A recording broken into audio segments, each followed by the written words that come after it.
Yo people, what is going on? Today I'm going to do a little sit down video to discuss my plans of getting the best shape of my life. Well, at least that is the intentions. So if we go back to August last year, that is when I got in some pretty decent nick. And soon after, I found out that personally I can't sustain very low levels of body fat because my testosterone just absolutely plummets. So I pushed up body weight slightly, gained around 8 or 9 pounds now, and I feel great. I'm still pretty lean. However, getting in good shape and just maintaining it as a natural really isn't that fun. Like, the main thing I think about with training is gym performance, and when that isn't improving, then I'm just bored. So yes, I hold like a pretty lean physique all the time, but I'm just bored shitless. So the plan is now, I don't even want to say this, you know when people say they're lean bulking, which isn't even a lean bulk, but I'm going to gain body weight so slowly just to help me progress a bit better in the gym. So I'm talking like I'm 73 kilos now. I think I'll gain probably another 2 kilos maximum before I come back down. So yeah, the main reason I'm doing this is just because I'm pretty bored in the gym, and I understand when I've been training naturally for a long time, the gains are very slow, but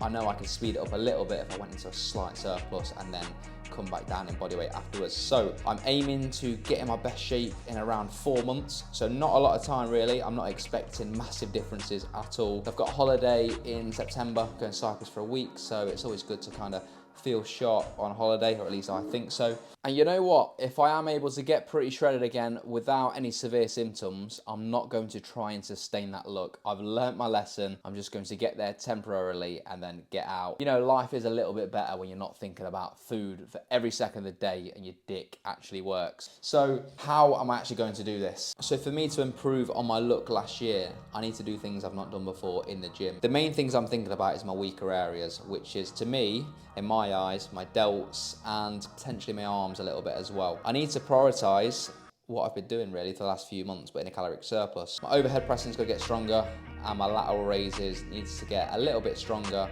with just like better internal feel. Obviously I need to bring up every area if I want it to be a bodybuilder, but I don't. But obviously I will still try and get strong with other muscle groups, but that is the main focus. So what I've done, I've actually put a dumbbell shoulder press in my program because it's something I've never done before in my training. I've never programmed that in as like a first exercise. So if I can run that up to, I don't know, 40, 45 kilos each side, that'd be pretty good, and that should yield some results. So yeah, I'm just gonna get stronger in the gym. That's the main thing. Like I said, I'm not a bodybuilder, so I'm not looking to push body weight up to levels I've not been before. I understand that would be advantageous of trying to build more muscle, but for me and my own circumstances, I'm not personally willing to do that anymore. So in terms of training split, I've been training 4 times a week recently, doing chest and back, delts and arms, legs, and then upper. I'm now increasing that to 5 times per week. Now I've got a bit more motivation. So I'm doing delts and arms, legs, rest, chest and back, legs,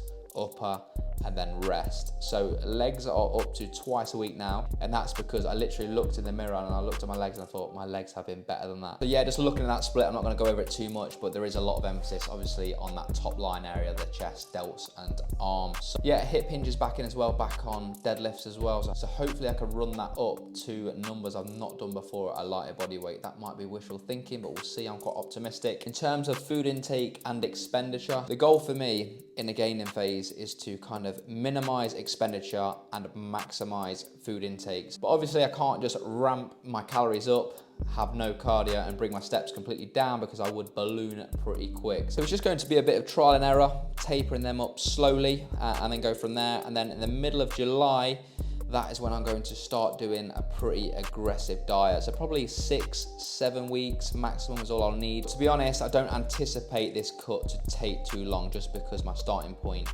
should be pretty decent, and I'm hoping as well my calories don't get too low this time around. Like last time I ended up on under 2,500 calories. I know to some people that's quite a bit of food, but for me it's all relative. Under 2,500 and I feel pretty So that's the plan. In terms of cardio and steps, I typically prefer to have them higher and keep my food high rather than the other way around. So I wouldn't be surprised if I was doing cardio 4 to 5 times per week in the latter stages of the cut, but that's fine. I'm cool with that. In terms of PEDs, obviously I'm natural. That was just a bit of clickbait for the thumbnail, so no PEDs forever natty and small. Also for work, I'm only taking on clients now that are pretty committed with my PT, because I've had it before where it's just like interfering with my training. Like I'm having to move my training around to later in the day, and then I train and I'm like so tired and my productivity in the gym's not too good. Now I've got a pretty set schedule of when I have my clients, and hopefully that's going to help my training as well. So as always, I will document all of my training and my full days of eating whilst going through this. So